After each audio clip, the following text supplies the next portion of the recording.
Hello बच्चों, welcome back to new video of TS. अब बच्चों, हमने जो फर्स्ट वीडियो आपने अगर देख ली है तो उसमें आप लोगों ने देखा होगा कि we have discuss about some mathematic question कि डीएस के अंदर मैथमेटिकल क्वेश्चन कैसे पूछे जाते हैं। और आई फील कि थोड़े से और क्वेश्चन वहाँ पे यूज़ होने चाहिए क्योंकि थोड़े से कम क्वेश्चंस थे वो, तो मैं और थोड़े से क्वेश्चंस यहाँ पे डिस्कस करूँगा in this video on mathematic only. मैंने आपको पहले ही बताया है कि जो डीएस है, डीएस को दो कैटेगरीज में डिवाइड किया जाता है। First is on the basis of math, second is on the basis of reasoning. तो मैं मैथ सबसे पहले जो है डिस्कस कर रहा हूँ क्योंकि आपको रीजनिंग के क्वेश्चंस तो हर जगह मिल जाते हैं, जहाँ पे आप ढूंढोगे हर जगह आपको जो है रीजनिंग के क्वेश्चन मिल जाएंगे, बट मैथमेटिक के थोड़े कम मिलते हैं। तो that's why I am using more question then on mathematics then as compare to reasoning. Okay, चलो वीडियो स्टार्ट करते हैं। देखिए क्वेश्चन नंबर 9, 8 क्वेश्चन तक आप पहली वीडियो में देख सकते हैं। तो ठीक है बच्चों, इस क्वेश्चन में देखो है क्या, ही सेइंग कि x is a prime number, x कोई भी एक प्राइम नंबर है। ठीक है जी, ही सेइंग कि जी x को ना अपने प्राइम जो है लेना है। ठीक है जी, मान लिया मैंने x को प्राइम। ठीक है जी, कहता है what is the value of x, उस x की वैल्यू बताओ क्या होगी बाय यूजिंग दीज। पहली स्टेटमेंट कहती है कि x should be between 31 and 39। 31 से 39 बच्चों कौन कौन से नंबर आते हैं, देखो 31, 32, 33, 34, 35, 36, 37, 38। तो बच्चों यही नंबर आएंगे। अब देखो प्राइम चेक करते हैं। इसने कहा है कि 31, 39 इंक्लूडेड नहीं है, उनके बीच में बोला है उसने, राइट। यहाँ पे अगर इंक्लूडेड होता तो वहां पे ना वो इक्वल का सिंबल भी लगाता है, ये वाला सिंबल भी यहाँ पे लगाता अगर इसको इंक्लूड करना होता। तो ठीक है बच्चों, 31 और 39 इन दो को तो मैं पहले ही कट कर देता हूँ। 32 प्राइम नहीं है, 33 नहीं है, 34 नहीं, 35 नहीं, 36 नहीं, 38 नहीं, प्राइम बचा कौन सा, 37। तो बच्चों ठीक है, यहां से तो आंसर आ गया ना अपना 37, यानी पहले वाली स्टेटमेंट से आंसर निकलेगा और वो कौन सा निकला, 37। अब देखते हैं कि सेकंड वाली से भी आंसर निकल सकता है, राइट। अब सेकंड वाली कहती है कि x-2 इज मल्टीपल ऑफ 5। अगर x-2 मल्टीपल ऑफ 5 है ना तो वो प्राइम नंबर होगा। ठीक है जी, चेक कर लेते हैं, कोई एक वैल्यू हमने ढूंढनी है। तो 17 अगर मैं x ले लेता हूं तो भाई 17 - 2 हुआ 15 और ये 5 का मल्टीपल है, बिल्कुल परफेक्टली फिट हो रहा है। अब आप देखोगे 37, अगर आप 37 के केस में देखो कि जो मैंने x = 37 है तो 37 - 2 = क्या होगा आपका 35। जी ठीक है जी, ये तो यहाँ पे भी बहुत अच्छे से फिट हो रहा है। दैट मीन्स कि यहाँ पे देखो आंसर जो आपके दो बन रहे हैं। अब ऐसे तो आंसर बच्चों x = आप 7 भी तो ले सकते हो, तो उस केस में क्या होगा 7 - 2 = 5, ये भी 5 का मल्टीपल है। तो ये क्या है, ये काम चल सकता है, मल्टीपल आंसर आपके आ सकते हैं। मल्टीपल आंसर अगर आपके आए हैं तो ये स्टेटमेंट से तो आंसर निकला नहीं ना।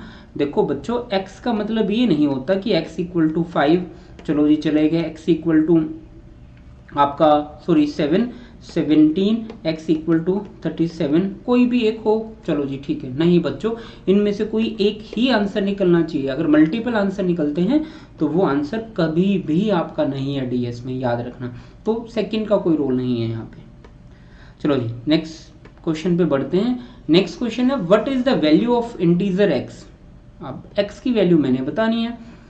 कहता जी x is a prime factor of 45। Prime factor बच्चों, फिर से मैं एक ही बात दोबारा रिपीट करूंगा कि आपने नंबर सिस्टम वाला, अगर आप नंबर सिस्टम वाला टॉपिक पहले देख के और तब ये वाला टॉपिक अगर आप देख रहे हो तो आप इजीली समझ पाओगे, क्योंकि वहां पे सारी डिटेल में है नंबर सिस्टम और मैक्सिमम टाइम। अब ये लगा लो, अगर मैथ डीएस के मैथ वाले पार्ट पे मान लेते हैं, मैथ वाला और रीजनिंग वाले में 60% क्वेश्चन आते हैं, यहाँ पे 40% क्वेश्चन रहते हैं। तो बच्चों इस 40 में से 30% क्वेश्चन आपके नंबर सिस्टम से रहेंगे। बाकी बाकी चैप्टरों से, एरिया वॉल्यूम वगैरह। तो number system is most important, right. चलो जी चेक करते हैं आप question. He saying x is a prime and prime factor. 45 के प्राइम फैक्टर मैंने वहां पे भी करने आपको सिखाए हैं, तो नंबर सिस्टम वाला वीडियो आप जरूर देखना। तो ये बना 15, ये 3 पे गया तो भाई ये 5, तो 45 के प्राइम फैक्टर बने ये वाले, ठीक है जी। चलो अब एक काम देखते हैं, मुझे 3 और 5 इसके प्राइम फैक्टर जो हैं मिल चुके हैं। अब ही सेइंग, अब आपका जो आंसर है, मुझे तो x की एक वैल्यू चाहिए थी ना, यहाँ पे 2 निकली हैं, दैट मीन्स कि अकेले इससे आंसर नहीं बनता, right. Let's go for this. अब ये कहता है कि 3 से लेके 9, जिसमें 3 and 9 भी इंक्लूडेड है, तो बच्चों बीच में 5 भी होगा, राइट। अब यहाँ पे भी 2 आंसर आ गए हैं, आपके 2 आंसर आ गए हैं, तो इससे भी नहीं आंसर निकला। दैट मीन्स इन दोनों का यूज करके ही आंसर नहीं निकलता, तो आंसर क्या रहेगा आपका, डेटा इनसफिशिएंट, राइट। चलो जी अब देखो नेक्स्ट वन क्वेश्चन, कहता जी x is equal to Y आपने बताना है। भाई हमने बताना है कि x इक्वल टू वाई हो, and we have given x की power a equal to Y की पावर a, ठीक है। चलो जी नेक्स्ट देखते हैं। अब देखो यहाँ पे क्या कर सकते हो बच्चों, x की power a divide by x की y की पावर a, ये इक्वल टू क्या होगा, 1। अब अगर आप इस टाइप की पावर से आपको प्रॉब्लम आती है, अगर देखो क्वेश्चन ये हो कि x12 equal to y12 and so on, बहुत सारी इस पावर टाइप के जो क्वेश्चंस बनते हैं, वो मैंने सर्ट्स एंड इंडिसेस वाले, मैथ के सर्ट्स एंड इंडिसेस वाला चैप्टर आप लोग देखो, वहां पे फुल डिटेल में सर्ट्स एंड इंडिसेस कराया हुआ है, तो आप लोग वहां से अपनी प्रॉब्लम सोल्व कर सकते हैं। चलो let's back to the question. अब देखो बच्चों, इसको मैं क्या कर सकता हूँ कि x की पावर जो है a है, y की भी पावर a है, तो by using the rule of surds and indices we can say x divide by pi और whole raise to the power a, और it is also equal to a, ठीक है जी। अब x divide by y is equal to 1 raise to the power क्या होगा, 1 divide by a, ठीक है बच्चों, यही होगा वहां पे। अब x इक्वल टू आप कह सकते हो इसको y होगा, राइट, ठीक है। ये तो डायरेक्टली आपने दिया पता। अब यहाँ पे सेकंड का क्या रोल है, सेकंड क्वेश्चन का यहाँ पे क्या रोल है, is saying x and y both are positive, दोनों के दोनों पॉजिटिव नंबर हैं। तो एक काम देखते हैं आप, मान लेते हैं we have x raise to power a and minus y raise to the power a is equal to 1, ठीक है जी। अब x की पावर a, और आप इसको अगर जनरली सोल्व करेंगे हम, सेम अपने पास ये चीज बन रही होगी, यानी x इक्वल टू यहाँ पे क्या आ जाएगा, माइनस y, ठीक है जी। अब देखो यहाँ पे आपके मल्टीपल, हमने तो प्रूफ क्या करना था, x इक्वल टू वाई करना था, बट यहाँ पे अगर मैं माइनस लेता हूँ तो मेरा आंसर क्या आ रहा है, x equal to minus Y आ रहा है। दैट मीन्स कि ये स्टेटमेंट भी अपनी इंपॉर्टेंस रखती है।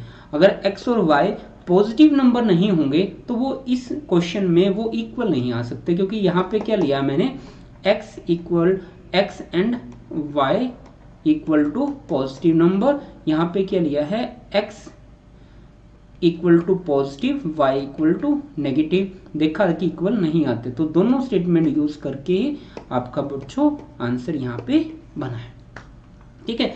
होपफुली आप लोग समझ पाए होंगे, इंपॉर्टेंट है, थोड़ा सा इसका आपको ध्यान रखना पड़ेगा, ठीक है जी। चलो नेक्स्ट देखते हैं। Next, yes, one of the most important question, थोड़ा सा सोचना पड़ेगा इस क्वेश्चन में। कहता जी इज p डिविजिबल विद 32। अब आपको 32 की डिविजिबिलिटी पता होनी चाहिए। अब 32 नंबर क्या होता है, जो 16 से डिवाइड होगा वो, और 2 से डिवाइड होगा वो 32 से भी होगा। चार आप 4 में ब्रेक करके भी कर सकते हैं, 4 और 8 से डिवाइड होने वाला नंबर।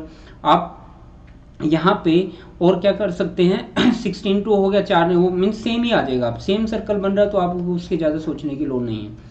चलो अब देखते हैं कि ऑप्शन में क्या गिवन है। पहला है sum of all digit of p is 36।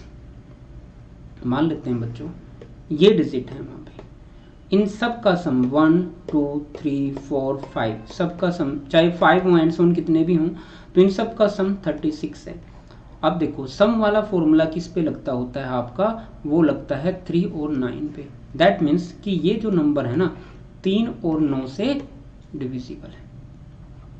यही कहोगे टोटल सम आपका क्या बना 36 ना, 36 बना है तो ये डिजिट क्या रहेंगे आपके, इन सबके डिविजिबल रहेंगे। अब बात करते हैं नेक्स्ट वाले, the sum of the digit of p excluding 10th digit and unit place is 35। वो ये कहता है कि जितने भी वो नंबर थे लास्ट के दो को छोड़ दो, ये तो यूनिट प्लेस, ये हो गया 10th place, this is unit place, this is 10th place, इन दोनों को दो छोड़, ठीक है जी। बाकियों का जो सम है, बाकियों का जो सम है वो 35 है। दैट मीन्स बच्चों इन दो का जो सम होगा, इन दो का जो सम होगा वो कितना होगा 1, क्योंकि टोटल सम इक्वल टू कितना 36। दैट मीन्स जो लास्ट के दो डिजिट हैं बच्चों, या तो वो 0 1 हो सकते हैं या फिर वो 1 और 0 हो सकता है, ठीक है ना। जो यूनिट प्लेस और 10th प्लेस है बच्चों, लास्ट का जो डिजिट्स हैं वो आपके क्या होंगे, या तो 1 0 होगा या वो ये वाली चीज बन सकती है। अगर वो लास्ट में 1 0 हुआ या 0 1 हुआ, क्या वो 4 से डिवाइड होता है? आप कहोगे वो 4 से डिवाइड नहीं होता, ठीक है जी। अगर वो 4 से डिवाइड नहीं होता बच्चों, 16 से भी नहीं डिवाइड होगा, 32 से भी नहीं डिवाइड होगा। अब बात करते हैं लास्ट के दो, ये वाले दो डिजिट।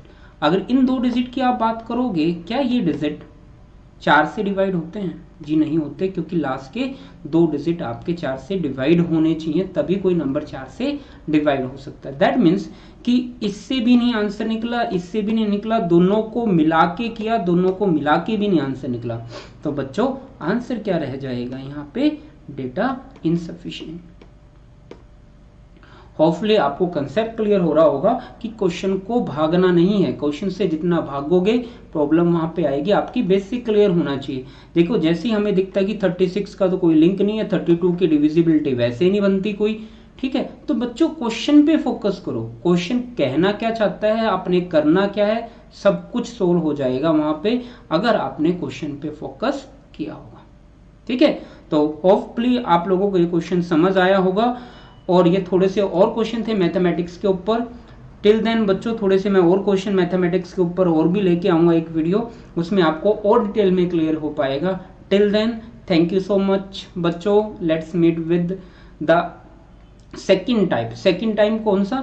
सेकंड टाइप है आपका रीजनिंग वाला। देखो दो टाइप थे, मैथ बेसिस और रीजनिंग बेसिस।